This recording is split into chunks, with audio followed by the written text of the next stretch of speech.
அன்பு சொந்தங்களுக்கு நாளடியார் வணக்கம். நாள்தோறும் ஒரு நாளடி என்கின்ற அடிப்படையில் பொருட்பாலில் இன்பயியலில் 26வது அதிகாரமான அறிவின்மை பார்த்து கொண்டிருக்கின்றோம். முன்னைய பாடலில் நுண்ணுணர்வில்லாமையே ஏனையவை இருப்பினும் இல்லாமையே ஆகும் என்பதை பற்றி பார்த்தாயிற்று. அதனைத் தொடர்ந்து சமண முனிவர்கள் இந்த பாடலில் எதை கூறப்போகிறார்கள் என்பதை பற்றி பார்க்கலாம். பலவாக விரிந்த நூல்களை கேட்டு அறிந்து அவற்றின் பயனை உணர்ந்தவர்கள் துன்புறுவது எதனால் என்று ஒரு கேள்வியை எழுப்பி மிக அழகாக பதிலளிக்கிறார்கள் சமண முனிவர்கள் இந்த பாடலில்.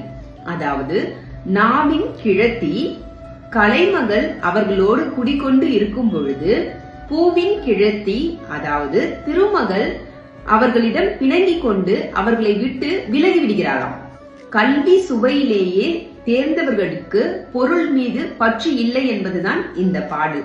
இப்பொழுது நாம் பார்க்க வேண்டிய பாடல் எண் 252. பல்லாண்டு கேள்வி பயனுணர்வார் பாடழிந்து அள்ளல் உழப்பது அறிதிரேல் தொல் சிறப்பின் நாவின் கிழத்தி உரைதலால் சேராளே பூவின் கிழத்தி புலந்து.